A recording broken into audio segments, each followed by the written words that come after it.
Hello, welcome to week 2 of the NFL season. This is the Talkin podcast brought to you by Infotainment Sports. Ben and Marcus here today, excited to dive in. Going to go over all the things we're going to talk about in today's podcast. In the first quarter, we're going to be reviewing the first half of NFL Week 1 games. Second quarter, going over the second half of NFL Week 1 games. Middle 8, we're going to talk a little bit about kick returns, what we were most right about and most wrong about. Third quarter, get into some power rankings and also a tier list, so kind of different perspectives there. And then week 4, we're going to be previewing week 2 and talking a little bit about betting picks. So without further ado, let's jump right into week 1. The very first game on the slate, Cowboys and Eagles. Obviously, the Eagles fan over there. Marcus, how'd you feel about game 1? Honestly, it was obviously getting the win is the most important thing, but what an absolutely absurd way to start a football season with I got a text message from a buddy, and I might have forwarded it on to you, but it said like a torn Achilles and an ejection in the first 6 seconds of the game. We're so back, and it's just so true. It was just an insane way to start a season, and yeah, I mean, honestly, I felt like I was kind of in shock for the first like 8 minutes because Jalen Carter being like the arguably the best player on our defense. I mean, for sure, and then also like there's a top 3, top 5 player on the entire team. Yeah. It was just like crazy, and just like how quick the game plan changed. And then you saw it right away in the run game. And I think, I mean, Jalen Carter is the straw that stirs the drink on the defensive line. So it impacted the rest of the pass rush. When you get a player out of the lineup like that, it impacts everything. And then add that on with the hour rain delay or lightning delay. That was crazy. It was just like a crazy game to start the season. I was happy the Eagles got the win. Our picks on that one, we were both on the Eagles there, and they were favored by 8.5. So we both got that one wrong, but I kind of should have guessed it.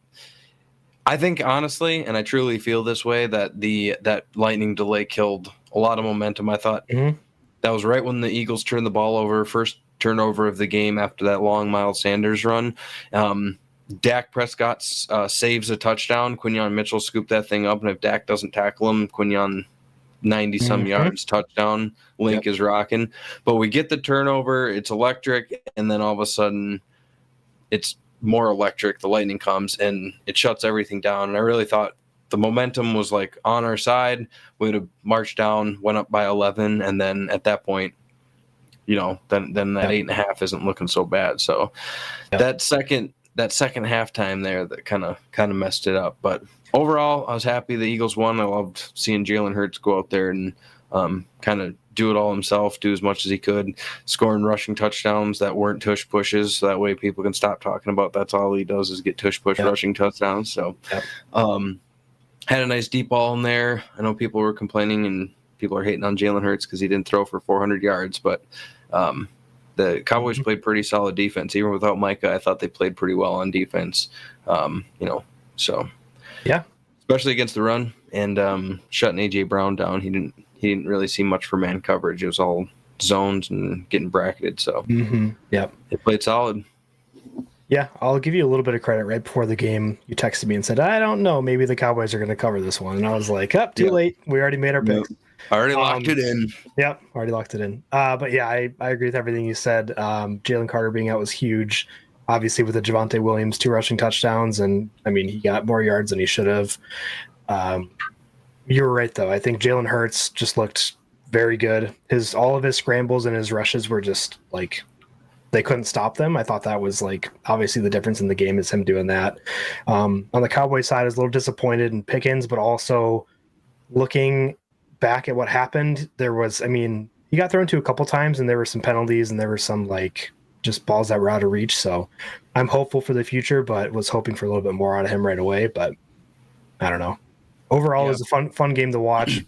Lots of crazy stuff happening. We'll see how those teams continue on. Yeah.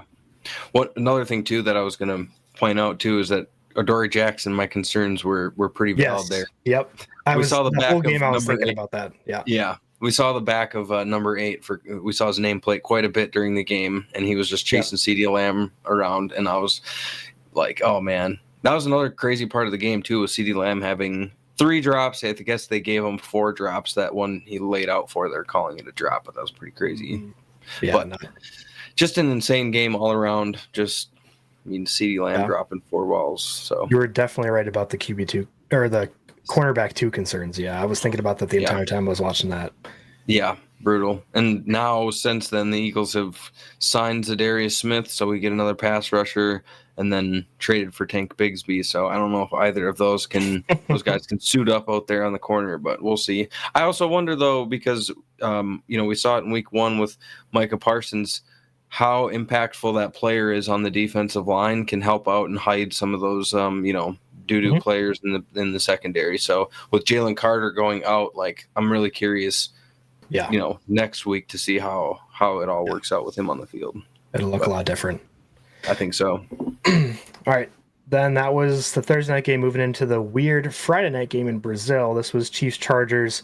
Chargers came out hot. They looked really good. All of the plays, I would say like 80% of plays felt like they were play action. Like they kept faking the runs with Hampton and a little bit of Najee. I was just kept being so surprised because I was used to the Chargers always just run. But they had a game plan that came out. They executed. The Chiefs definitely were zeroing in on the run, and the Chargers just kept throwing it right over their heads. They looked really sharp. I know a lot of people are hopeful that they continue to pass at this clip. But yeah, this was one I was pretty happy about because I kind of could have seen this happening at the beginning of the week, and that's one of the ones I picked was Chargers. I believe it was like +3, and I said you could also take money line. So, what do you think of this one? Yeah, admittedly, I didn't get to watch it until I think there's probably like 10 minutes left in the game or something like that. So I got the very tail end of it. I thought it was kind of surprising to see that they were so pass heavy. But I also think, the Chargers spent all summer just trying to plot how they were going to beat the crap out of the Chiefs in week 1. And I think they did a pretty good job of that. I thought, seeing at the end of the game the interaction with the Chiefs defense, I think it was Drew Tranquill, but he was yelling at Chris Jones and telling him to do his job, and it's pretty crazy when you see vets like that getting screamed at still. So it's like they hold each other accountable, but he made the wrong move. It looked like there. I believe he thought he was being selfish because he was trying to pass rush on the inside instead of at the edge. That's what it looked like. Yep. That's what it looked like, and then Herbert's got some wheels, so and a cool slide. So a cool slide. Yeah. I got it wrong. I was -3. I was with the Chiefs. I thought they were going to come out with a little bit more fire than that after getting beat up in the Super Bowl, but looks like the Chargers wanted more, so you got that one right.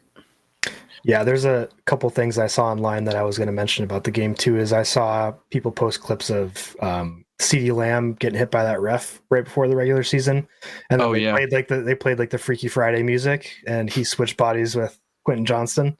Because Quentin Johnston was catching everything and running after the catch like he was CeeDee Lamb, and CeeDee Lamb kept dropping everything. So I thought that was hilarious. That's funny.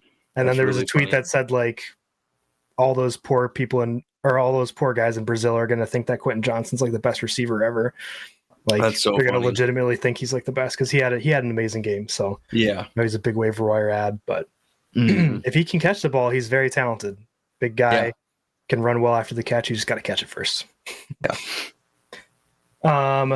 Next one was Dolphins Colts. Dolphins came into Indianapolis and did not look good. 8-33. Colts scored on every possession somehow with Daniel Jones. This one, I know you kind of saw the Dolphins as a big concern, so I'll let you run with this one for a bit. What do you think?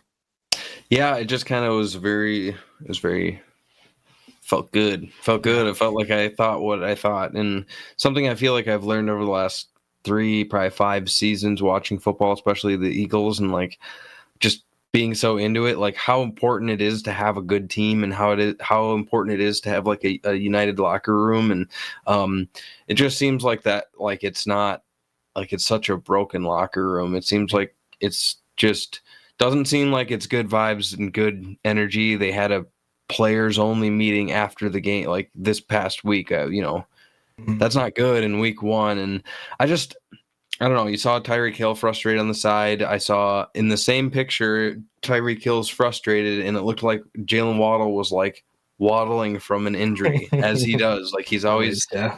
always injured. Achan got in the end zone on what people are calling kind of a bad play, but he made like a bad play call. Yeah.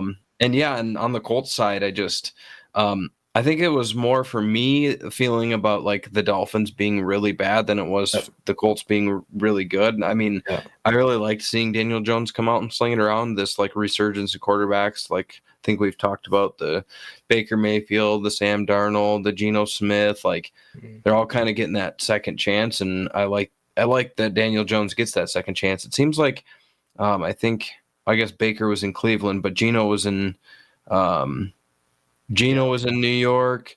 Sam Darnold was in New York. Daniel Jones was in New York. Seems like a bad place to play quarterback. Yeah. Unless you're Justin Fields. We'll get to that later. But yeah, I just I don't know. I was impressed with the Colts though. I liked what they looked like. I liked seeing Warren getting involved early and often, and Daniel Jones just looked absolutely sharp. And I think that the Colts defense made a lot of moves this past offseason too that Cam Bynum right away and got an interception in week 1, had a really sweet dance move, and I think the Dolphins just stink. I mean, that's the biggest thing, but I still think the Colts came out and did what they had to, especially on it was like Jim Irsay Day. They're honoring him. It was looked like a pretty good environment. What did you take from this one? Yeah, I feel the same way. Daniel Jones looked great. We'll see if he can carry that momentum in to the rest of the season. I think if anything, it helped reaffirm Steichen's decision in going with him. That was one of my biggest takeaways is I was like, man, did they make the right decision? Like benching Richardson, like, I don't know if they're actually like giving up on him, but it seems like they made the right decision with Jones this year.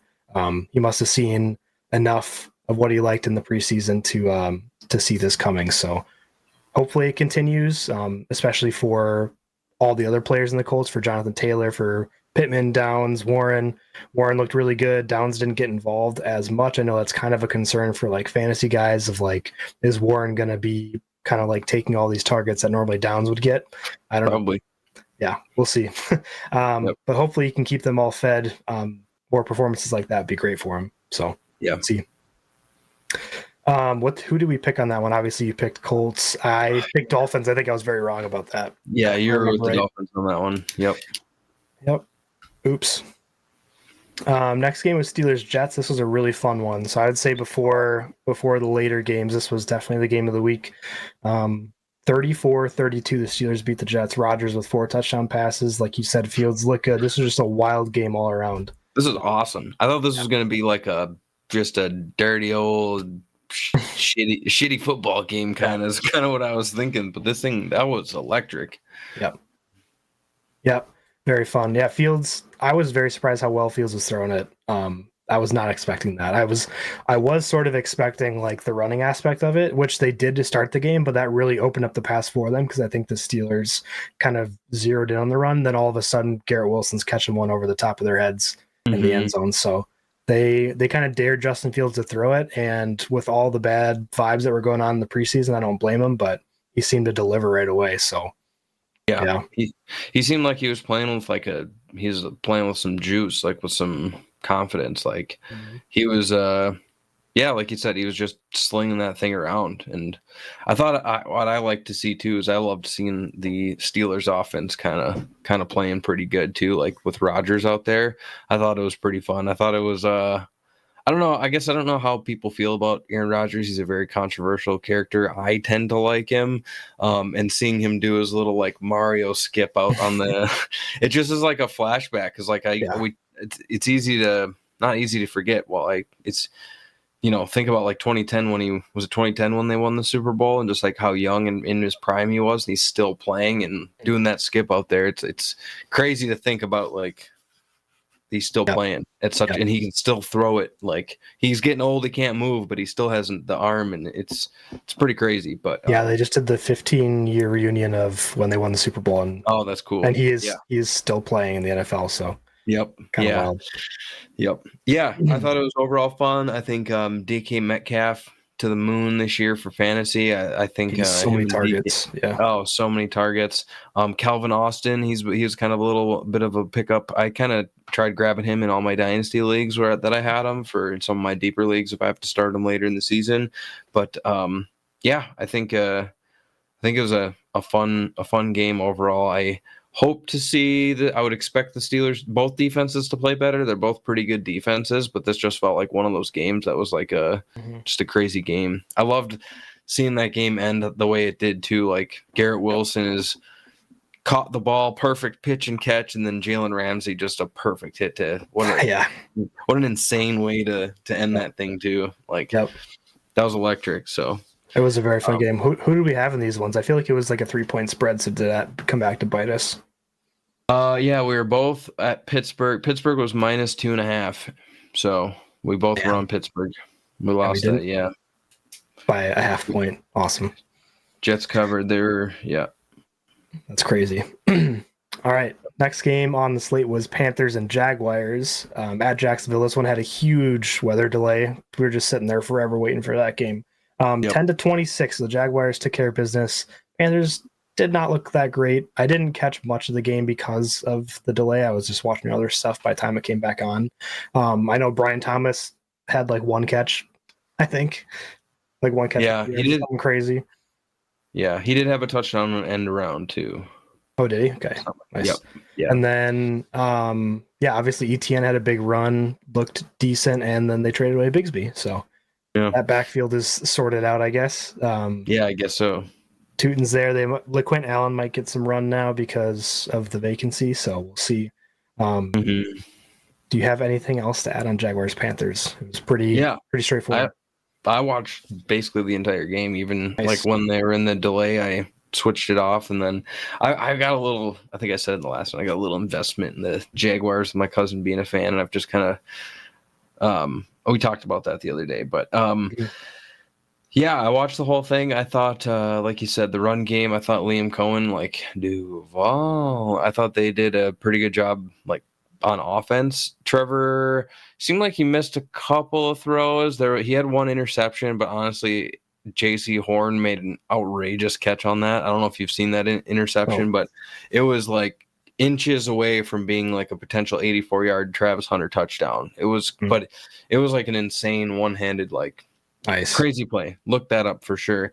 But yeah, overall, I thought the Jaguars defense was flying around. I couldn't tell if it was because the Panthers stink on offense or if the Jaguars are good. I'm not necessarily sure, but they were flying around. Their Jordan Lewis, they signed in free agency, their slot corner. He had an interception, I believe, was all over the field. Tyson Campbell, he was flying around too. They didn't get a lot of pressure from the defensive line, but the secondary played pretty well. But again, I don't know if that was Carolina being bad or if it was Jacksonville defense being good. Another thing too about their offense, Jacksonville's offense was, I saw that they gave up the least amount of pressures in week 1. Wow. So their offensive line playing a little bit better. But I feel like whenever, because I had that a part of my quad box, whenever I looked at that game, the Jaguars were doing something good. Like I don't think I saw the Panthers doing anything positive. Like that's why I can only take stuff out of the Jaguars out of it too. There was also a good interception by their linebacker Luakon. He made a pretty good interception as well. So nice. But yeah, that one was on. I was invested, and Jaguars just seemed like they kind of dominated that one. Love it. Who do we pick in that one? I feel like I was on Jacksonville. Were you on Jacksonville as well? Yeah, we were both on Jacksonville minus 3.5. Nice. Hit there. Next game, Cardinals Saints. Cardinals won in New Orleans 20-13. Just some pretty bad football teams, but Marvin Harrison looked quite a bit better. He got more targets and more catches, I guess I should say, but a good week 1 for him. Trey McBride also was catching lots of balls, so those guys looked good. Saints, I don't know, 13 points, a little disappointing. Olave was getting peppered with targets, so I like to see that because I'm an Olave fan, but got any thoughts on that game? But they need to get him in a Guardian cap. Yeah, no kidding. He got leveled. Yeah. Not really. That game kind of stunk. I didn't really pay attention. I only saw it on Red Zone. It was on, so I didn't see it very much. I saw Will Johnson, their cornerback, the rookie corner, had a pretty good game. Yep. And then I saw Marv got in the end zone, but did I see Trey Benson did something maybe? But He had a big I run, don't know. yeah. Yeah, that was about all I saw. It's just kind of a stinky football game. So I believe. Did I pick Saints because they were at home? yep, you took that 6.5, son. Oh man, I you took Cardinals. Yeah, my six Okay. and a half, which is incredible. I'm surprised they didn't win 7-0. Yeah. Next one's Giants Commanders at Washington. Giants put up a whole 6 points. Commanders 3 touchdowns, so 6-21 was the final. Commanders looked really good in that one, moving the ball well. Lots of good screen passes. Debo seemed to be a really good acquisition for them. I think he fit in nicely to that system, and they're going to be using him a lot this year. Hurt McLaurin maybe a little bit, but overall they have lots of good weapons. Ertz still looks strong for how old he is. And the Giants just couldn't do crap. Their pass rush looked good at the beginning of the game, but fell off a little bit. And Neighbors was getting frustrated with, I don't know if it was his targets but he was already pissed on the sideline. Some of the fans are calling for Russell Wilson to be benched already. So lots of crazy stuff happening already. It's funny. Yeah, that one I had on. I think I had that one in because there's this obligation I felt a little bit to have to watch NFC East football. I was like, all right, let's see what these teams are about a little bit. And then I don't know if I made it at half a quarter, and I was like, this stinks. So I just turned up. I thought the only thing, Giants defensive line looked pretty sharp. I saw them getting some pressures on Jaden Daniels. And then that was about it. And obviously I saw some stuff on Red Zone. I saw Debo's touchdown. And that was about it. But I was with the Giants plus 5.5. I took the points. I thought they were going to be able to muster up something more on offense. So you were right on that one. Minus 5.5 with all right, Washington. That's good. I messed up the other one, so I'm glad I got a win. Yeah. Next game is Buccaneers Falcons. Kind of a crazy one at the end. There's a lot of action, lots of go ahead touchdowns. We think we're going to win, but no, you didn't.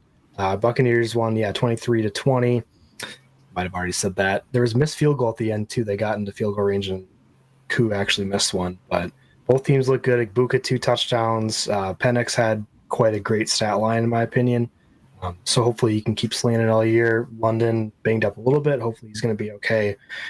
Yeah, overall a very fun game. It was definitely a good one to have in the quad box. Yeah, I had that one in the quad box. And I thought it was overall, like you said, pretty good game. I don't really have much to add or take away from that. Ibuka, again, that was cool.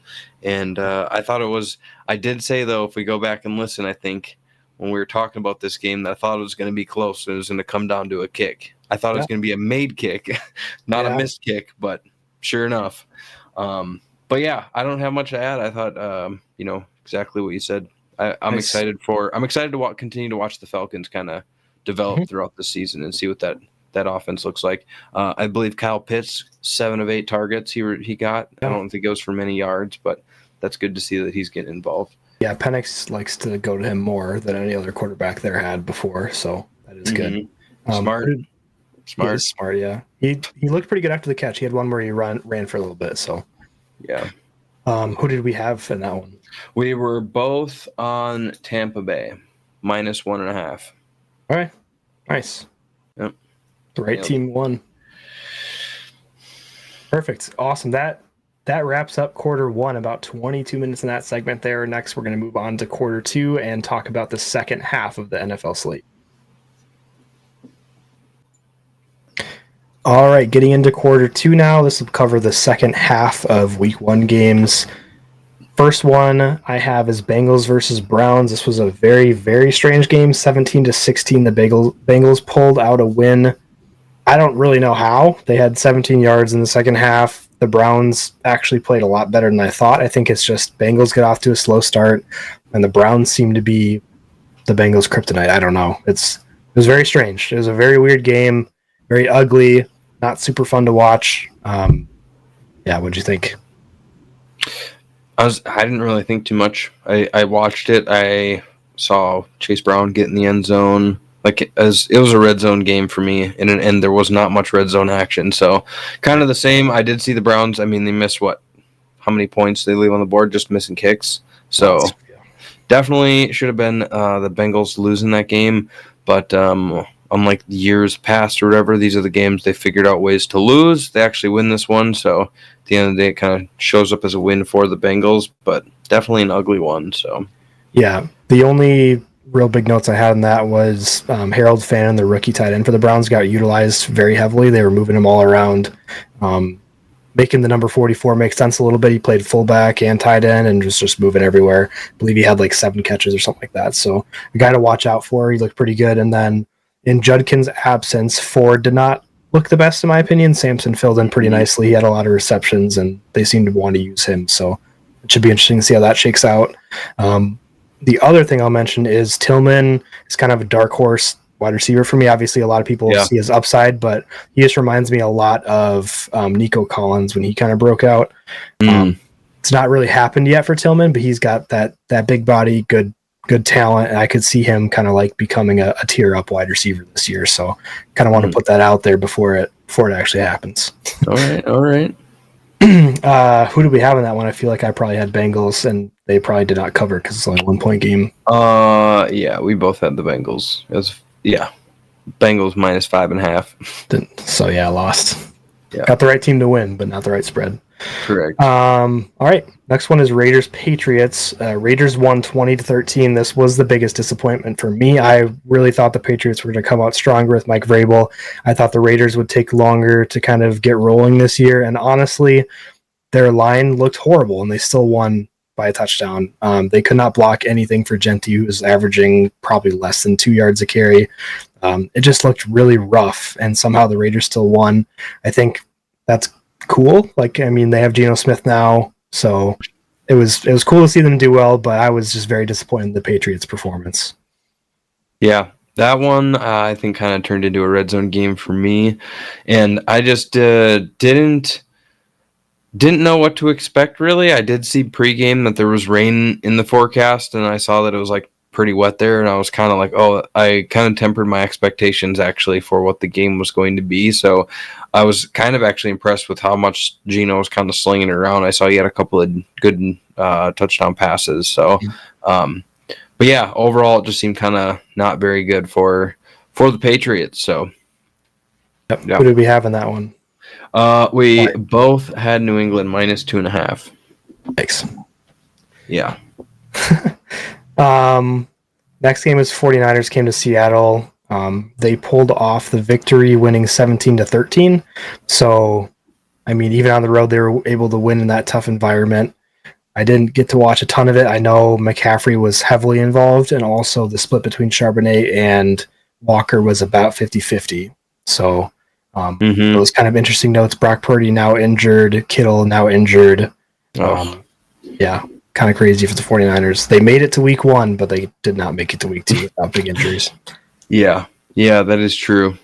Yeah, and that was going to be a huge game for Kittle. I think it was just going off, active early, yeah. And it was kind of a shame to see how the game played out. I will say JSN, Jackson Smith and Jigba he's being force fed the ball by Sam Darnold, so you can expect him to get a lot of targets this year, and he looks like he's going to be heavily involved. But other than that, it looked kind of sloppy for Seattle. I do think San Fran played pretty well, though, defensively, ending the game. Bosa ended the game with essentially a strip sack fumble. He pushed the offensive lineman into Darnold, and that caused the fumble, and then he picked up the ball. So pretty crazy way to end. But I also think Seattle's defense was played a little bit better. I know they lost, but was it just 17 points that they gave up? Mm-hmm. Yep. I know that was Kittle got hurt, but I thought they played a little bit better than I thought they would, actually. Yeah, so very winnable. Just had to score a few more points. Yep. Who do we have in that one? I took Seattle and you took San Fran. It was 2.5. San Fran was favored 2.5. Okay, so you covered it. Nice. All right, Titans Broncos. Cam Ward's first game, he had to come into Denver to take on the Broncos and that tough defense. Ended up scoring 12 points, kind of a weird number. Broncos at 20. It did not feel like the Broncos won by 8 points. It was just kind of ugly on their part. They came out sluggish, but yeah, I think they got the victory there just because it was the rookie's first game and a lot of drops by the wide receivers. I think Cam Ward actually had quite a few good throws, but his wide receivers were not helping him out. And we talked about this a little bit at some other point, but Bo Nix looked like he was trying to do too much. I think maybe if he stays within the system a little bit, I think it'll be better for him. So him and Sean Payton will talk and hopefully get that ironed out. Yeah. Yeah, I thought the Denver defense kind of saved the offense in that game, and they were even down Dre Greenlaw, Hafunga, the new addition. I think he was in on a turnover in that game. It was just overall it looked like a rookie start for number one pick overall pick team. They, like we said, I think I said it last time, is that they have the number one pick, and a quarterback doesn't just fix that. Like, there's a lot of other problems on the team. So, but like you said, I thought Cam had some pretty good throws, and yeah, just Bo Nix, like you were kind of on it a little bit there with the Bo Nix sophomore slump a little bit, and just didn't look very sharp. So, but yeah, like you said, they won by 8, which is crazy because they covered. They were favored by 7.5. So we both picked that. So nice. I'll take it. Yep, we got that right. Sweet. Next one, Lions Packers. Detroit came into Lambeau. Score was 13-27. Green Bay in week 1 looked very strong. The big notes, obviously, Parsons was playing his first game. The Packers offense, I thought, just looked really good, like the way they were moving the ball. And then the Lions could not get the run game going at all. Gibbs had maybe 20 yards rushing. I mean, it was pretty wild how well the Packers did versus the Lions. Yeah. I think Gibbs also had set a new Guinness World Record or something like that. It was 10 receptions for 32 yards, which is kind of crazy. But I had that game on. I was so invested in it, and then quite quickly I was like, it's over. Watching Micah Parsons, though. Watching that guy hunt, watching Micah hunt, it's like, how does that feel, like being a Packers fan? Like, oh, that's so great. I don't know. I had sent out a text. I guess it would have been yesterday, and I was just like, how is Micah Parsons a Green Bay Packer? It's like, what world are we living in? Yeah. But I'm glad he's out of the NFC East, and I wish he would have been traded to the AFC, obviously. But the fact that I have a bunch of friends that are Packers fans, it is kind of cool seeing them get to live in this whole world of Micah Parsons and how good he's made the entire defense look like. Yeah. Like, watching that game against the Lions, like, from my non-bias, I don't have Packer lens on here. Like, the whole team just seemed like the defense played so much sharper. Even when he wasn't on the field, the defensive line looked just better. That's crazy. Yeah, before him being a Packer, I hadn't watched a lot of full Cowboys games, so I didn't really get the idea of how impactful he is. Like, obviously I've seen highlights of him making good plays and getting good sacks, but man, every single play he's getting such good push. His get off is instant. Like, he just gets in the backfield immediately, and I can't believe how much that impacts the game. Like, he is pushing the quarterback one way or another, or getting a sack every play immediately. Yeah, it's every play. Yeah. He looks like, watching him do some of those moves too, and seeing it's a lot of fun seeing pass rushers work throughout a game. I feel like that's something all of the years I watched football, being able to watch, learn how to watch the game and watching different positions. And if you just watch him for the game or watch him for a series, he's doing basketball moves out there on these some of these jab steps, and it's really insane. On that sack he had on Goff, how it's just it's all mugged up and dirty, and then all of a sudden one squirts out of there, and it's just it's impressive.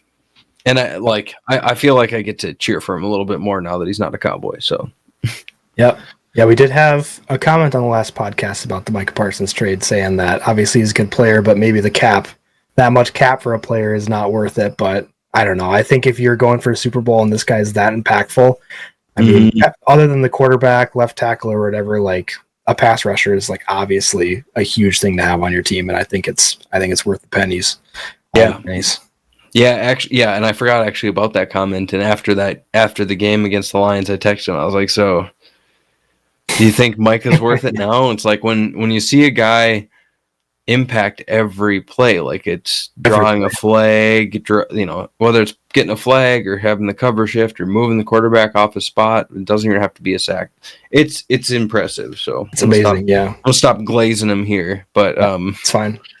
I know I had the Packers. Do you have the Packers in that one too? I did, yeah. Yep. Nice. That definitely covered with a 14-point win. Yeah. Next game on the slate, not as high scoring. Texans Rams 9-14. The Rams won at home. It did not look good for the Texans. Is the easiest way to put it.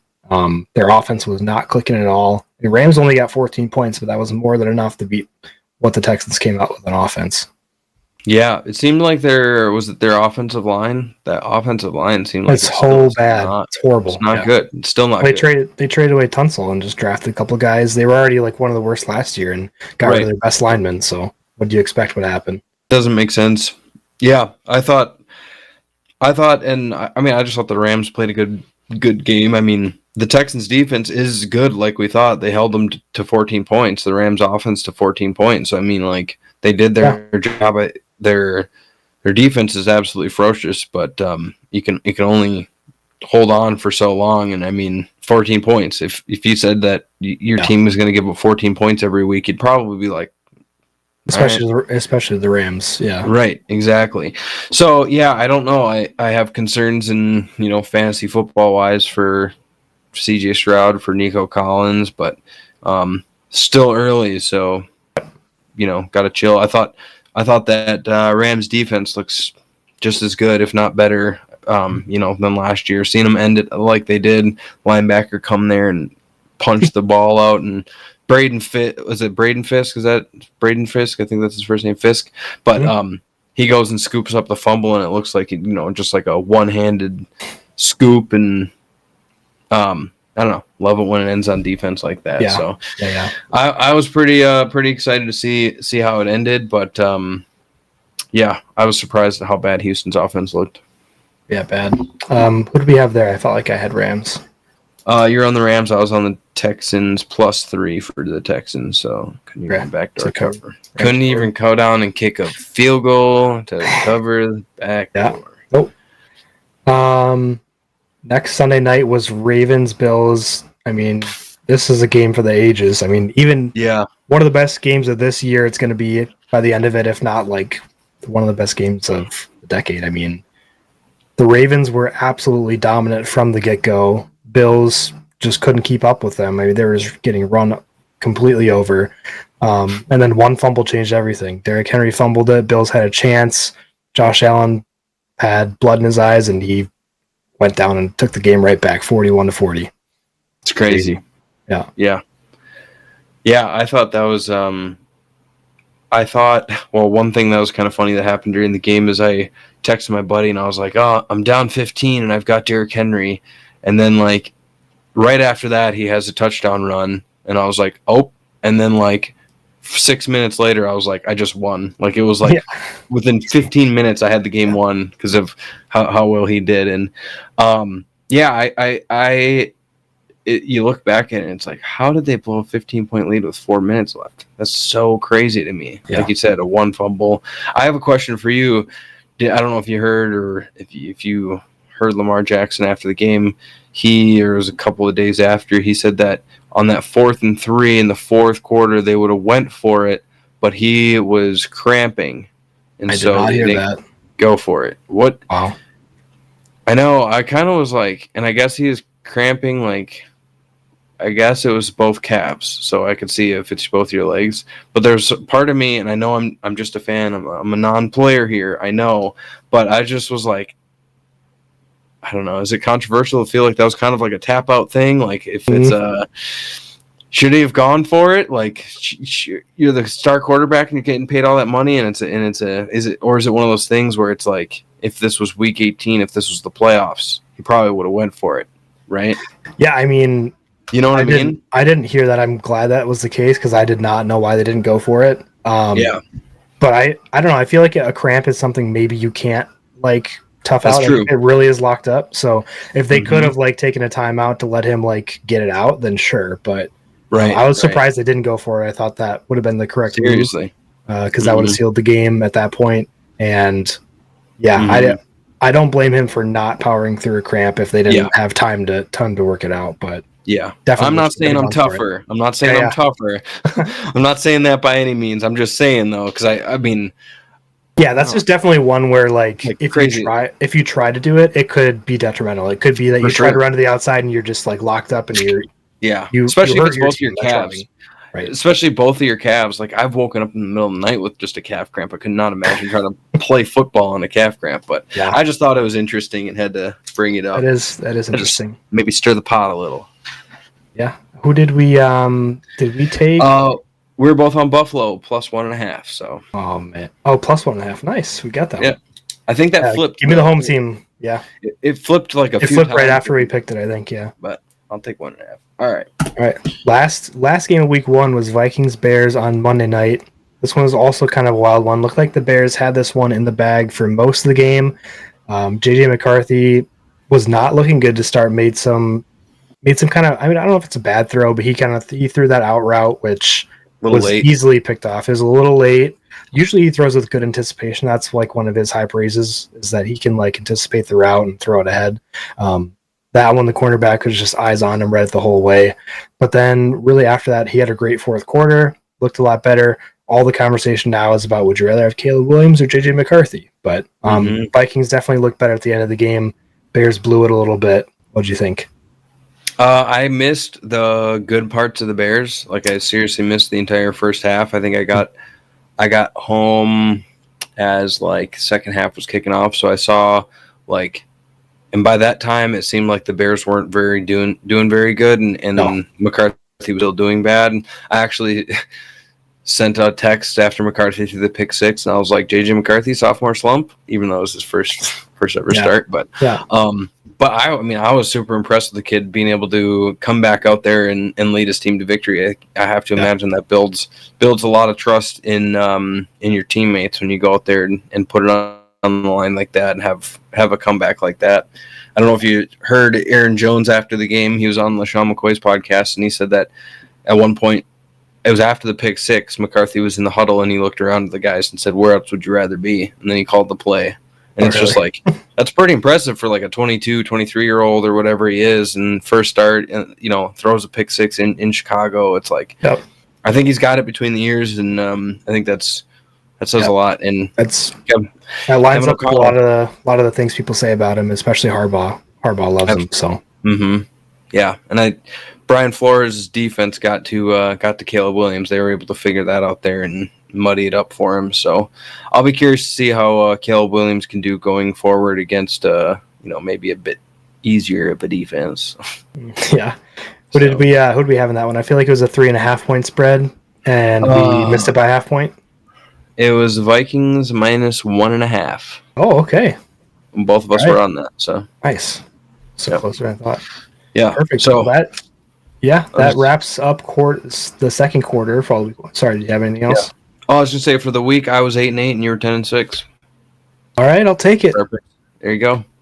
Good way to start the year. We'll keep keeping track throughout the year and see where we end up. But yeah, for sure. All right. Yep, that's it for quarter 2. Next, we'll be getting into the middle 8.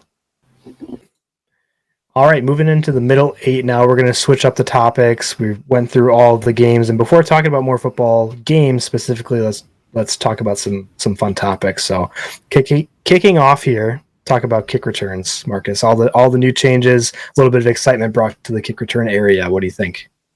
Yeah, I thought it was. I was pretty curious to see a couple of things with the kick returns. One, I wanted to just see how many more we were going to get, and then me being the fantasy football nerd that I am too, I'm like, how can we get points out of this whole thing? So first of all, just like in general, the change in the rule going touchbacks now go out to the 35-yard line instead of the 30-yard line, and that alone had a huge increase on the amount of kicks being returned. So that's just generating more plays, more yardage on a play, less time to go to the bathroom and get more chips, really. But yeah, there's a stat I saw. I think I sent that over to you, the tweet. It was from Brian McCarthy, kind of talking about, how much more kick returns we actually saw in week 1. Yep, I got it pulled up. Let's go over it. So in week 1, 75.6% of kickoffs were returned, 118 of 156, up to 33.1% in week 1 of 2024. 57 of 172. So an increase from 33 up to 75%. Last week there were 3,074 kickoff return yards, the most in week 1 all time and the most in any week in 15 years. 3,233 kickoff return yards in week 15 in 2010. Yeah. So crazy. I mean, quite a bit. Back historically, it was close to the most. So yeah, and going from 33% of the kicks now to 75 is pretty crazy. And the rules are kind of interesting, being, if the ball lands in the kicking zone and goes out of the end zone, then the ball goes to the 20-yard line. But if the ball goes straight out of the back of the end zone, then it comes out to the 35. It's just such a drastic amount, such a big amount of yards in the change. And yeah, I think from the fantasy football standpoint too, it's just like a fun way to think about it. Yeah, it's more fun to get that kind of involved, because we have a couple leagues where we've got points set up for kick return yards, so it makes some of those players valuable or more valuable, or players who don't even get like receiving yards or anything like that can get a handful of points in a week, which is fun. Yeah, I know. Ours is set up, the one league that I run it, we have it set up where it's 0.04 points per yard or whatever, which basically equates to 1 point per 25 yards. So it's really not that much. You get a guy that goes up there for 75 yards on kick returns, and you're looking at 3 points, and then, let's say he breaks it for a touchdown, tack on, 6 more to that. And it takes a guy that I think, Deebo Samuel's doing some kick returning, so it sprinkles in some value for him there. I think you said Caleb Johnson, he had no run at all at running back for the Steelers this week, but he had 120 plus kick return yards. So if you're in dynasties, if you're in deep leagues, like I think of a guy like Turpin down in Dallas, where like I have him in a league and we get into the middle of the season and there's injuries and bye weeks, like he's a guy that I might have to slide in, because he's going to still get, 5 manufactured touches or targets on the offense because they want to get him the ball. But then you're also getting the upside of the kick return. And I think a guy like that he had like 7.5 points against Philadelphia. And I know that's not crazy, but when you're in a deeper fantasy league, it can add value to some of these guys.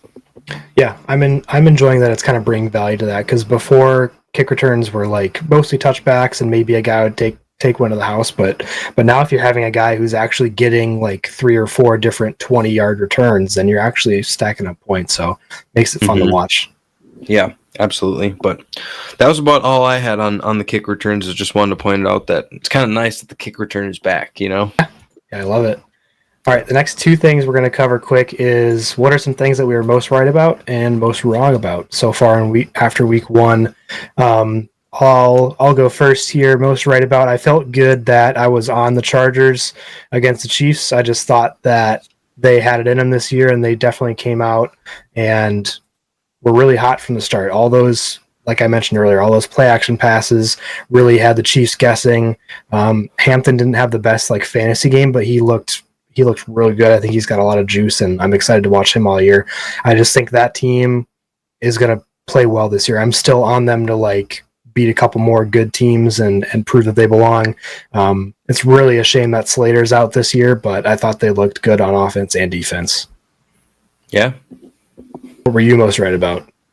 I feel like I was the most right, or at least I've been the most satisfied in being right about, would be the Dolphins. And I feel like I've been talking about how bad they were going to be, and I think the magic is gone. I think the Globetrotter high points, all this flashy stuff, I just think it's over. I think the locker room is cooked. They traded a bunch of guys on defense, a bunch of leaders, and I feel like I was right. I mean, it's only been week 1, but it did not look good. They had the players only meeting after week 1, and I said they're going to have a top 5 pick this year, and it looked like a good good path for him now. So, not that I want to see people fail. I just felt like I was pretty right about the Dolphins not being very good this year. I stayed away from them all the way in fantasy. My one dynasty league, I traded Jalen Waddle for DK Metcalf straight up. Feel really good about that. That's a good deal. I like it. Yeah. So, yeah, that's what I feel very good about is Dolphins being poo poo. Yeah. Awesome. Well, enough about the positive. What about the negative? What were we most wrong about? My take is that I was really high on the Patriots. I mean, not necessarily for the whole season, but for sure this first week against the Raiders, who I thought were going to come out slower, and just to like score 13 points and give up 20. I just felt like Vrabel's team at home was going to be more ready, and I was just expecting them to make a strong showing and make it look like they were going to have a bit more of a run this year, and maybe they'll get some of it sorted out. I know they're already talking about how they didn't get Henderson in space, so that's a point of emphasis for Vrabel moving forward. I think his explosiveness can help them out. Stevenson was averaging like 2 yards a carry, wasn't looking all that great. The wide receivers still kind of all need to be shaken out and decide who's who in that wide receiver room, but I want to see their defense play better. I want to see them play better in the future. Yeah, it was kind of crazy for a Vrabel-led team. You had to expect a little bit more. Yeah. Thing that I think I was the most wrong about, looking at some of my picks, I don't know why I thought the Giants were going to cover 5.5. Yeah. Like, or getting the 5.5 with the Giants. I just, for some reason, I thought their offense was going to click a little bit better with Russell Wilson. And maybe it's a testament to the Washington's defense, but it looked like Giants football on offense. It just didn't look very good. So, not that I thought they were going to look great by any means, but I thought they were going to be pesky at least, and it just didn't look like they were even that. So, that was the one I feel like I was kind of wrong about for week 1. Yep. All right, awesome. That does it for the middle 8. Next, we'll move on to the third quarter. We're going to be talking about power rankings and tier lists. All right, coming into the third quarter now, we're going to talk about power rankings / tiers. So I'm actually just going through my list of my current power rankings, and Marcus is going to go through his tiers, so he has it sorted out a little bit differently. We'll probably keep updating this throughout the year, just give you kind of 2 different views of it from 2 different perspectives. So I'll go through my power rankings first, and then we'll let Marcus go through his tiers. So my power rankings, I actually still have Eagles number 1. I just kind of had them as a preseason favorite and still like what I saw. For me, number 2 is the Ravens, who I think could take the Eagles at some point, but I just thought the Ravens looked so dominant. Obviously, they gave up that one to the Bills, but if they stay healthy with that run game and their defense looking that good, I think they're going to be excellent. Following that is the Bills, the team that beat them. Josh Allen's just going to be able to carry that team this year if he stays healthy as well. So I love the way the Bills look. I moved Packers up to 4. I know I didn't like post any of the rankings before this, but the Packers offense just looks like it's clicking. It's doing everything they want to do. The addition of Micah Parsons makes that defense look amazing. They just dismantled the Lions at home. I just think they're going to be a problem this year. After the Packers, I have the Chiefs. Just Patrick Mahomes, 3 straight Super Bowls. Hard to count them out of anything. I have the Rams at 6, even though they only had 20 points. I still think Stafford and that receiver core and their defense makes them strong contenders. Then Chargers. So I liked a lot what I saw from the Chargers, and I'm just kind of putting them as one of my teams this year that I like more than most people. After the Chargers at 7, the Lions at 8. Didn't look good week 1, but Dan Campbell again turned some things around. They were like a very competitive team last year, obviously almost making it to the Super Bowl. I like them there. Then at 9, I got the Buccaneers. They had a good week 1 game beating the Falcons. Baker's leading that team well. After the Buccaneers, Commanders, they kind of fell in a little bit, I don't know, with the second-year quarterback, Jaden Daniels. I think they're kind of like in the hunt, but maybe not there yet. Then after that, the Vikings, just with J.J. McCarthy being his first year, it's hard to see where that goes, but look pretty promising, and the defense with Brian Flores obviously really good. Any thoughts on that so far? I got 4 more to go. No. Okay. Sounding good. Yeah. 12 is the Explanations Bengals. make sense. Yep. 12 is the Bengals. No defense, so it's hard to put them any higher, but their offense is incredible. Didn't look good week one, but obviously Joe Burrow, Jamar Chase, T. Higgins, Chase Brown being a guy. Love to see them. Broncos at 13. I just believe in them less. I know a lot of people have them a lot higher, but I ended up moving them down quite a bit. I don't think they're gonna have the consistency and be up with the big boys quite yet. Maybe soon, but not right now. 14's Texans. They had a horrible week, but I still believe in their defense, and CJ Stroud can fix things, iron it out a little bit. And then actually, I'm only doing top 15 here. My 15 is the Atlanta Falcons, which kicks out the 49ers, Cowboys, Seahawks, Steelers. I just think Penix and the receivers and Pitts and Bijan are going to be very hard to deal with. And then also their addition of those two pass rushers in the draft, I think they're going to kind of come into their own toward the end of the year and make them a contender. So that's my power rankings as of right now. Yeah, gets a little hairy towards the end there, leaving the Steelers out. Yep, I know. Would you like them at 15, or you like them higher? You want them ahead of Texans? No, Falcons? I guess Texans, Falcons. Maybe ahead of the Falcons, not Texans. Falcons was like that one I threw in there at the 15. Yeah, I would say there. I mean, I could see after week one. We'll get into the tier list or whatever. This is why I have such a hard time with rankings, because in my head I go back and forth so much because I feel like they're all right there. But yeah, I respect it. Nice. All right, so that was a way of looking at it as just a straight up list of power rankings. Now Marcus has prepared a tier list that he can go over now, so I got that pulled up on the screen for you to look at as well. Yeah, I've kind of always. I just kind of have gotten into making tier lists because I have such a hard time, like I was just saying, like doing definitive stuff. So for this list, I decided to break it up, the different tiers. I'll go through and just quick tell you how I think of them after week one and why I call them what they are. So Super Bowl bound, just the most dominant teams basically that I saw after week one. Super Bowl run, really good teams that looked good, but I just think they were like one step down in performance from the above teams. Playoffs, talking about the playoffs, I just think they're really good teams that kind of either played pretty well, and I overall like them and what they did in week one, or they're the Chiefs in this case. I mean, I have the 49ers in there, and I made this list before all of their players got hurt, so there's a chance I would have slid them down here a little bit. And then the next one is potentially mid, over, or underperformed. This is it kind of explains itself. All of the teams within that tier, just kind of right there, and then sharded was the next one, and that is teams that just sharded. I don't really know if I have to explain it. I have the Lions in that, for example, because I think that's what they did in week one, is they just sharded. I don't think they're truly this bad of a team. And then the last one is doo-doo. I think those teams are just straight up bad. So I kind of went through. You should explain, though, is this your season-long outlook or just your opinion of what happened week one?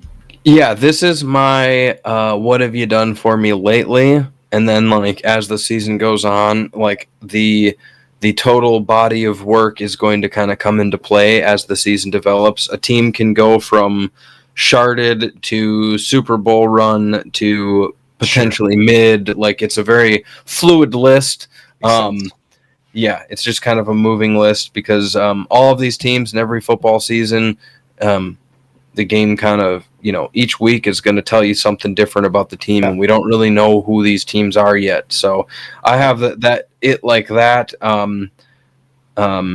Yeah, I don't know if you like it. It took me a little bit. I had the Colts kind of higher up, but then I was like, I think the Dolphins are so bad, so maybe the that's where I slide the Colts into the potentially mid, over, underperform. I think the Steelers are good, like, so that's kind of where I put them in the playoffs versus somebody else might have them as an overperformer, but I think they're actually good. Same with the Jets, and I kind of arranged them within the tier too, like the Broncos being at the end of the playoffs, because if Bo Nix keeps having the slide, they're gonna move into the potentially mid. I think their defense might keep them out of there. But that's kind of how I have it set up. This is kind of how I see it. Like I said, the Lions just Does anybody disagree that they kind of just look like they sharded out there, but it might take some time for their new offensive and defensive coordinators to get things going. And then those other teams are not quite doo-doo. Like, I think they have some stuff that separates them from the doo-doo teams. But yeah, it's kind of a moving tier list. But did you have any questions, comments, concerns, qualms, queries? Oh, I like how you have the tiers sorted out. That all of those titles make sense, and like you said, it's kind of the what have you done for me lately? Like your example of like the Sharded and the Lions. Like, if this were the week before the playoffs start, you wouldn't feel good about the Lions. Like, they're kind of falling down there because they just had a bad performance. So I get it. I like how you did it, and I get it. So you're going to cover which teams are in which tiers? Yeah. So I had Super Bowl bound after week 1. It looked like the Bills, Packers, and I know the Ravens blew the lead, but I think the Ravens might Raven and kind of always do that thing, which is unfortunate, but they looked like they should have won that game. I mean, who's to say they shouldn't have? Packers came out, absolutely dominated, looked amazing with Micah, and then Josh Allen was Josh Allen. Super Bowl run. These are teams, like I said, I think pretty highly of, but Eagles, that second, and I could be being harsh on my own team here, a little, like, I'm confident in my team, but also that secondary corner position bothers me. A little depth on the offensive line bothers me. But we'll see how much better they look, coming up here with Jalen Carter in the lineup. And then, Chargers, Washington, Rams, and Buccaneers all played pretty well in their victories, so got to give it to them. Mm-hmm. Playoffs, you're talking about the playoffs? These teams are the ones where I have a little bit more question marks. Like, this is where I think the Steelers are a little like, are they who we think they are here? Yep. But I think and then the Vikings, it's the J.J. McCarthy deal. He's young. It's all up to him, to see how far they go. Chiefs is still the Chiefs. Again, 49ers, this was before all of their players got hurt, so I think there's a chance I might have moved them down because I am skeptical. And then I think the Bengals will be moved up, Super Bowl run team here once they get that offense going. Mm-hmm. And then Jets, again, playing in that same game with the Steelers, the way they were able to compete with the Steelers. Mm-hmm. I just felt like they fit into there. I could see them making the playoffs, and Broncos have a championship caliber defense in my team. In my opinion, it's just a matter of if Bo Nix is going to try and overdo it for the rest of the way. And potentially mid. All of these teams, you kind of look at them. I just don't know if they all got to show me if they can do it again or if they can do something better. Is kind of how I see it. I think Colts come out, put up a huge week. Can they do it again? The Jags, was it a Panthers thing? I think Atlanta's going to actually be around. I think they're going to move their way out of that list, and then this is your potentially mid tier now. You started with the Colts, this over underperformed tier. Yeah, sorry. Yeah, yep. And then having the 2 Texas teams in there, I think both of them are in there for 2 different reasons. The Cowboys kind of overperformed, and the Texans kind of underperformed, in my opinion. So we'll see where they move from there. And then the Raiders definitely overperformed. So. Yep. And then moving on to the sharded tier, the Detroit Lions starting there. They look like they absolutely pooped down their leg. Don't know if that's because the Green Bay's defense is the best defense we've ever seen, or if the Lions are actually bad. Cardinals got a win, but I thought it looked really ugly. Then you got the Seahawks, Browns, Patriots, and Bears and Panthers. They all just kind of looked pretty sloppy out on the field, in my opinion. So it all just kind of looked like a sharding, in my opinion. So, and then doo-doo teams. I think these teams all just looked really bad. I think the Titans, though, Cam Ward makes them look better. I will say that for sure. So that does help. But at the end of the day, they still looked kind of doo-doo out there. So, and then the Dolphins, the very end of the doo-doo tier, because I think they are the doo-dooist. Yeah. Nice. I like it. So I like your list. I don't think I have any qualms, really. I think it was surprising maybe to some that you have Chiefs and Broncos below Super Bowl, like, run hopeful or whatever. But I'm actually with you on it. I agree with you. I think it was just because of how ugly it was. I mean, the Chiefs look pretty ugly. Now, get Rashee Rice back, get stuff going a little bit, they'll probably move up that. So a little clumsy getting through my list there, but we'll get into a better flow the next time we do it. So Yeah, But sounds good. Yeah, I'm, well, my, hopefully. my plan is to keep updating the list after each week. Yep. So Yeah, I see was how it gonna say goes. we can keep our power rankings and our tier lists up to date. Hopefully, we'll be able to track kind of what changes we made and update you guys as the season goes on.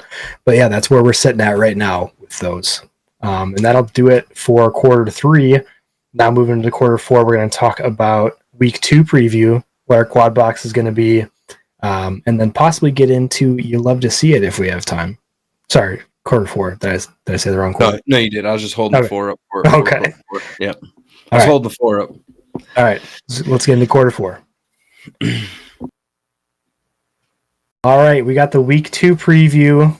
We're going to get into talking about who our quad box is going to be for this week's game. And then to end the show, we're going to talk about you love to see it right at the very end. So getting into the games right away, the Thursday night game is Commanders Packers, and we're not going to pretend like we can see the future. We're recording this after Thursday night, so the betting line was Green Bay -3. Not going to talk about it at all. Okay. Well, we'll talk about it. We'll talk about it more in our week 2 episode. But Packers did beat the Commanders by quite a bit, so they covered that spread. I had picked the Packers for what it's worth. Yep. I was actually on, I was on Washington +3, so it's hard. I know. It's hard too to talk about it now that it's the day after. It's hard to be like, oh, here's what I was thinking before the game, because now my brain is kind of skewed as to what I already saw. So we'll just have to talk about it on next week's reflection show or whatever. So, but I was on Washington +3. You were on Green Bay -3. You got it right. So. Off to a good start this week. Yeah. All right. Then we got Browns at Ravens. Ravens are 11.5-point favorites. So if I had to pick, I'd actually pick the Ravens in this one. So I'm excited to see Baltimore take care of the Browns. I'm just like, after seeing week 1, I'm so on the Ravens. They looked so good. Yeah, absolutely. Yeah, I would say so too. And I don't know if people have seen it circulating, but there's been some bulletin board stuff going around with both of these teams, mostly from the Browns. We talked about it a little bit on our TikTok show, the quick hitter picks that we did. But Grant Delpit coming out and saying it's easy to tackle Derrick Henry, Jerry Jeudy saying there's no challenges with the Baltimore secondary, and I'm with the Ravens -11.5 here too. I don't think it's going to be pretty bad, but we'll see. Yep. Yeah, I'm sitting Jerry Jeudy in fantasy too, for sure. It's a good idea. Yeah. Yeah. Next one is Rams at Titans. Rams are 5.5-point favorites on the road. I like the Rams here. I just don't think the Titans have shown enough yet for me to want to take them. It is still less than a touchdown, but I think the Rams easily cover that touchdown, if not more. Yeah. I'm in on that too. I'm in on the Rams. Their defense is pretty nasty. So I there's a little concern. I don't know what the weather's going to be. If this LA semi-dome team going out to Nashville, it's going to be too hot for them. Because I know September can get pretty hot in Tennessee. So that'd be the only thing. But I think the Rams are going to be ready to play ball. So excited to see it.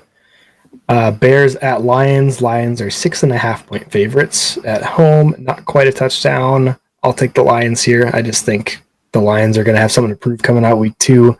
They got embarrassed a little bit by the Packers, and they're going to want to come out and prove something. And the Bears, I don't know. The way I look at it is, if the Lions come out and win this game, then we feel a little bit of relief. We're like, okay, we can see how it goes. If the Bears come and beat the Lions at home, then there's going to be panic in the streets. There'll be rioting. So I don't see that happening. I'll take the Lions. Yeah, I'm with you there. And there's something about it where it was just like saying like I'll take Chicago +5.5 just feels like I can't say that, and I just don't see it happening. Or was it 6.5 now? 6.5 now, yeah. 6.5, yeah. Nope. Yeah, I'm sticking with the Lions there. So same exact reasons. It's going to be rowdy in Detroit. Yep. All right, then Bills at Jets, and Bills are favored on the road, only getting 6.5 points, though. Or I guess they're favored 6.5 points. Oddly enough, I'm taking the Jets in this one. I think the Bills look really good so far, but also I think the Jets look really good so far. So the Jets at home, their defense is probably going to come out and perform. In my opinion, Justin Fields is going to run well enough and hopefully throw the ball as well as he did week 1. I think it'll be maybe lower scoring, and the Jets come on top in this, or they might not win, but they'll keep it within 2 field goals. So. Yeah, I'm with you on that. Jets plus 6.5. Kind of for the same reasons. I just think the Jets are going to be a tough, and they're not going to be an easy out this year. They're going to just come in and play some hard football. Their top cornerback rookie, he's been on the IR. Tre'Davious White hasn't been practicing. Ed Oliver, their defensive tackle, he's out in this game, so I think they're going to be able to run the ball pretty decently still. So I just think it's going to be just a dirty AFC East game. So I'm with the plus 5.5 or plus 6.5 with the Jets. Yeah, this will be one I'm excited to watch, and I could definitely see the Jets, just like you said, the running game just works for the Jets. They might get up a touchdown, then kind of just run the clock quite a bit with all the running plays. So I'm gonna be excited to watch it. Next one, Giants at Cowboys. At home, the Cowboys are favored 4.5 points. After seeing the Giants in week 1, I'm definitely taking the Cowboys here. The Giants just didn't look good, and I think there was a lot of positives to come out of the Cowboys-Eagles game. So now that they're going home, I think the Cowboys will win this one.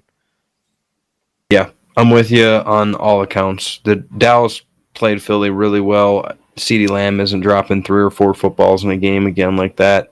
And I'm not falling for the Giants trap again. So yeah, CeeDee Lamb, like you said, he had like 4 or 5 drops or whatever. He's going to come out with a chip on his shoulder, even though he had like 100 yards. Like, he's still going to like feel slighted. So bold prediction, he's going for 150 plus. Yeah, I don't think it's that bold. I could see that happening. 200. Okay, that's a little bold. 49ers at Saints on the road with the backup quarterback. 49ers are still favored by 3 points. No Kittle, no Purdy. I think Christian McCaffrey alone, if you put him out there, could probably beat the Saints by 3 points. So I'll definitely go. Oh, wait. I have in my notes that I have the Saints. You took the Saints plus 3. Okay, well, I changed my mind. Christian McCaffrey alone cannot beat the Saints. The Saints are going. I don't. Maybe it's just the home team bias and just trying to get a backup quarterback. You're falling for the Saints trap like I fell for the Giants trap. They did play well, though. To your point, the Saints did play like they didn't play the worst football of the week. I thought the Saints. So yeah. They're a bad team, but they did not play. Though? Yeah, the Giants, I guess. I'm with the. Can't believe I flopped like that, but yeah, I'll go with the Saints. I'll go with my original pick. You said it. I took San Fran minus 3. They wanted Mac Jones instead of Trey Lance, and they waffled on that. And now Kyle Shanahan gets his Mac Jones again. So they brought Kendrick Bourne in. I think that was Mac Jones's favorite receiver when he was in New England. So there's a little connection there. And I think, like you said, they're going to run Christian McCaffrey. Let's hope Christian McCaffrey survives another week. And yeah, I'm with the Niners. That defense is too good. I think we're getting a defensive touchdown for the Niners. Fred Warner's going to do something crazy like he always does. Yep. All right. Next, Patriots go to Miami. Dolphins are favored at home, 1.5 points. This one's obvious that you're not going to the Dolphins because you hate them so much. I'm actually taking the Dolphins, 1.5 at home. I don't know. I got to see it. The Patriots really disappointed me, and I think the Dolphins at home, with all of their weapons, could have at least a few explosive plays and win this one. I think it's just going to be tough for this like division matchup for the Patriots to come in and win. Hopefully I'm not disappointed in the Patriots again, but I picked the Dolphins here. Yeah. There's all of the signs that actually are telling me to kind of go with the Dolphins here, but I feel like I have to stand on business and stick with my gut here that the Dolphins stink. But with that being said, Christian Gonzalez, their top corner, he's out. Tua is 7-0 against the Patriots in his career. It's in Miami. It's going to be hot. Like all the signs point to the Dolphins winning, but taking the Patriots plus 1.5 because I think the Dolphins stink. So they did a players only meeting after week 1. That's no good. So I like that you're standing your business. You're backing yourself up. I like it. Trying. All right, Jags at Bengals. Like you said, Jaguars look pretty good in week 1. Bengals are favored 3.5 at home. Bengals did not look good week 1 and are notoriously off to another slow start. I'm taking Bengals at home, though. They're going to have something to prove, and I think they're going to come out and throw for a bunch of yards. So I'm taking Cincinnati. Yeah, this is another one where I just feel like I want the Jaguars to be good, and I'm feeling hopeful that they're going to at least cover that 3.5. So I'm with the Jaguars and the plus 3.5. I am very curious to tune into this game though, because Liam Cohen said he's going to have Travis Hunter playing a little bit more defense. So Travis Hunter going against T. Higgins or Jamar Chase, like I'm eager to see it. Like this is what they traded up for him for. So should be an interesting game. If Cincinnati comes out and blows the door off of Jacksonville and it's the same old Jaguars, I would be very disappointed but not surprised. Yeah. I think now's the time. Now's the time, Jacksonville. Yeah. Yeah, they don't have a first round pick, so this better be the time. Yep. That's right. Seahawks at Steelers. Steelers are 3-point favorites at home. Oh, mama. This one is going to be hard for me to say because I know how much I like the Steelers this year. I'm taking Seahawks +3 on the road. They're getting the points, so I don't know. I think it's going to be close and gritty, and I can see anything happening. I just think with the Steelers, like getting that like high of that win in week 1, the Seahawks losing at home, there's just going to it's going to be one of those things where it flips in my mind. Yeah.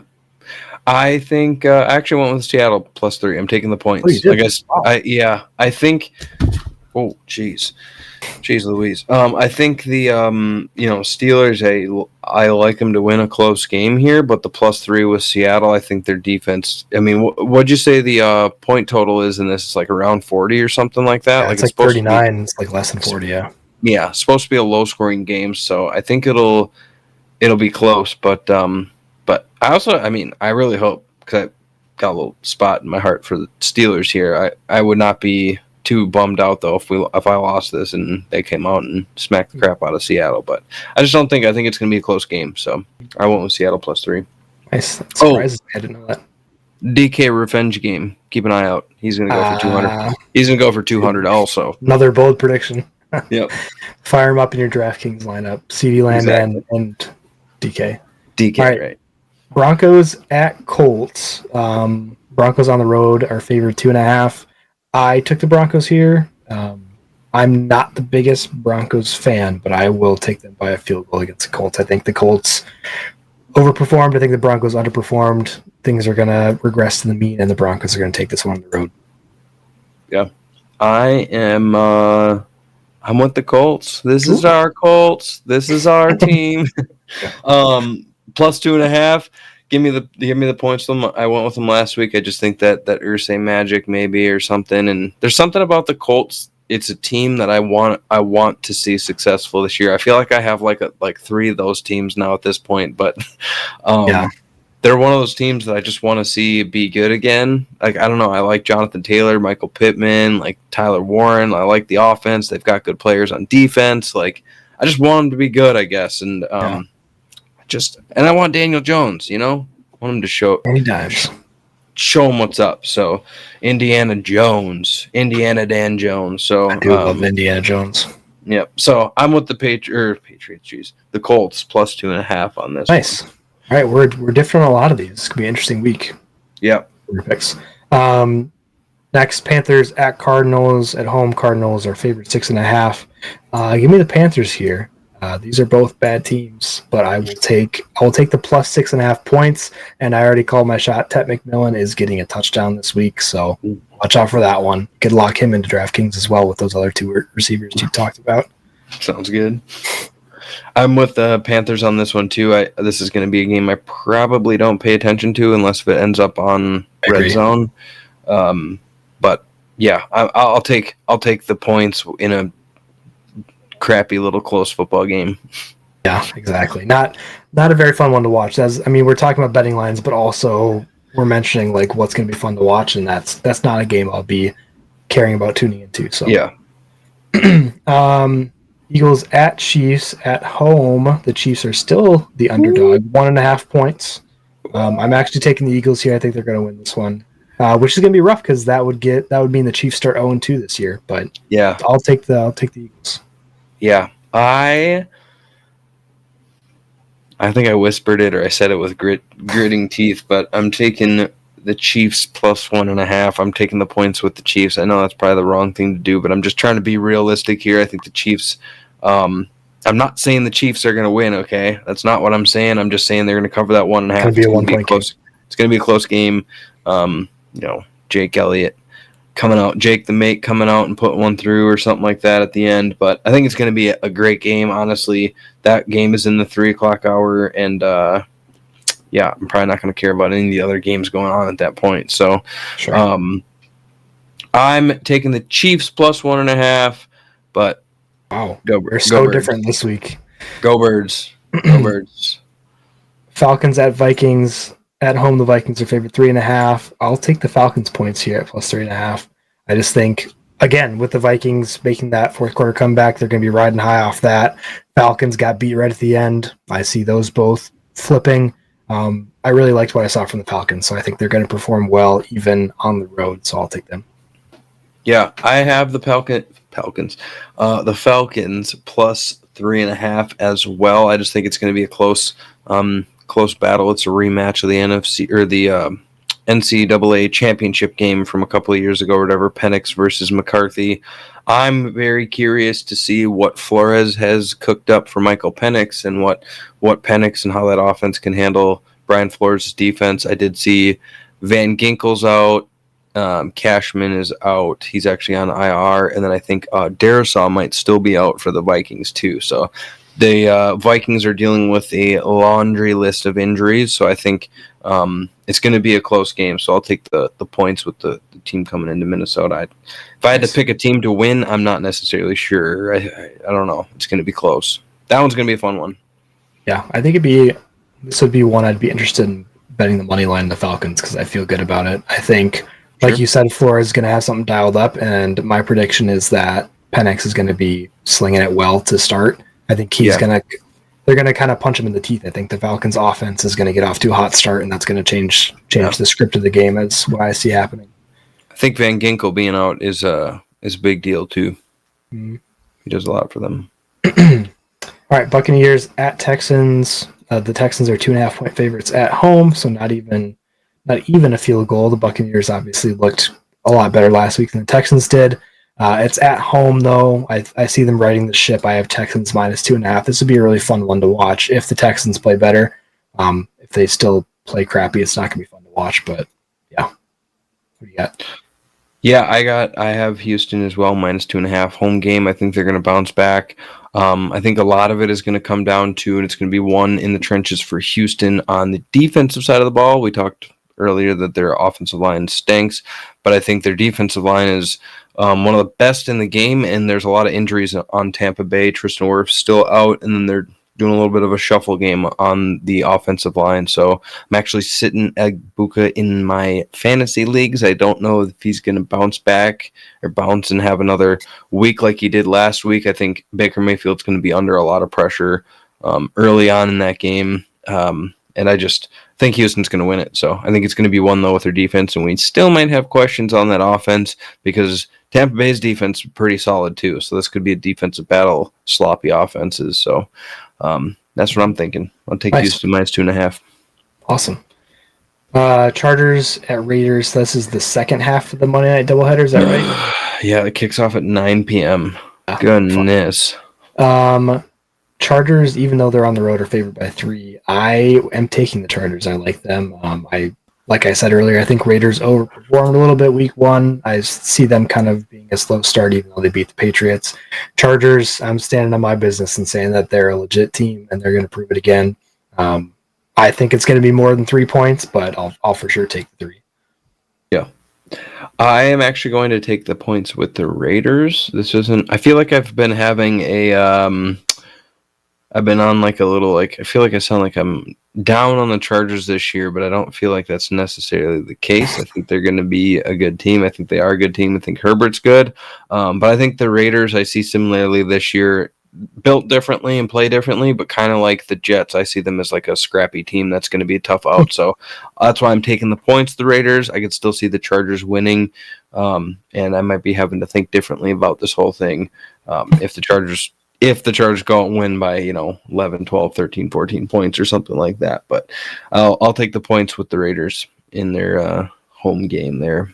All right. Yeah, we'll see what happens. We have a lot of different picks this week, so it should be interesting to review after it all happens. So that's it for all of our games. The last two things we want to end the show on is our quad box, and then you love to see it. So with our quad box, I'll go with mine first, and you can jump into yours. So I'm for sure wanting to watch Bears Lions, just that NFC North battle. I want to make sure the Lions come out and actually perform, and see if Caleb Williams can have a better game. He obviously looked pretty bad in the first game.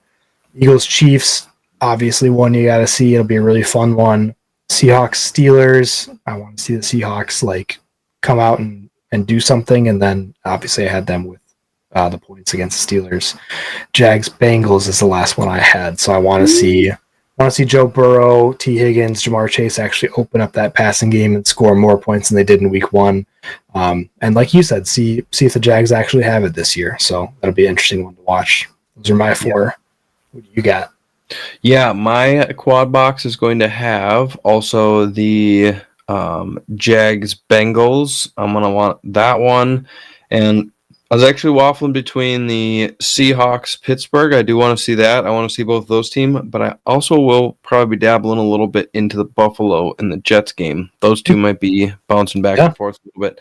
But otherwise, Denver, Indy, I want to see that game. I want to see if Indy's got it still. And then, Philadelphia at the Chiefs.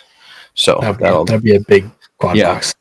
Yeah. The big screen next to the quad box. Yeah, honestly. So, those are the 4, kind of 5. I cheated there a little bit. I might be bouncing between Buffalo. Well, admittedly, they're at different times, so I'll be able to watch all yeah.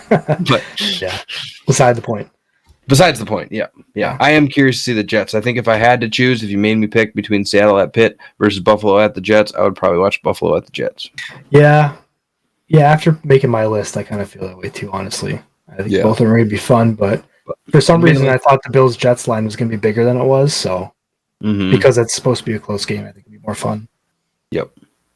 Admittedly, I would have to bet one of these games is going to get out of hand, and then we'll end up watching them all. I'm going to watch them all. Yeah. I have 2 quad boxes next to each other. Yep. All right. So let's end this thing on a fun note. We're gonna talk about You Love to See It. So just something that made us happy that we like seeing. I'll let you go first on this one. What made you happy this week? Yeah, something that when I saw it, I was just like, you love to see it. And it was when I saw Aaron Rodgers do his little Mario hop. And I don't know, you just love to see it. I was telling you, I think off air or whatever, that we grew up watching Aaron in his prime, and now seeing him as an old man out there slinging the ball. Obviously, people have their opinions about him and stuff like that, but it's hard to deny that guy knows how to throw a dang football. So, it was. I saw that and I was like, you love to see it. I love that too. Yeah, especially you brought it up. I'm just think back to like when he tore his Achilles, and then that just awful year with the Jets. Like it never felt good, and it's never happy. And just to see that from Week 1, I agree. It was fun. It was fun to see like him playing well, him happy, and like after that bad taste, especially against the Jets. Yeah. Yep. Yeah, that was fun for sure. Speaking of the Jets, my love to see it was Justin Fields. Just because there's been so many questions about him, and he can't throw the ball, he can't process. He's just not quite fast enough in that regard. But they made it work. I mean, the plan that the Jets have for Justin Fields looks like it's probably going to work. I mean, we don't know until the end of the year, but it was fun to see Week 1, like how good it could be. Just like with how much they came out with the run game and just punched them in the teeth, and then we're able to open up the pass game and have accurate throws from Justin Fields. Like I want to see this all year. I want to see. I have him on 1 or 2 of my fantasy teams, and he had like 35 points, 40 points. I was like, wow, like this would be awesome just to see all year. Definitely fun to watch him play well. For sure. Yeah. You love to see it. You love to see it.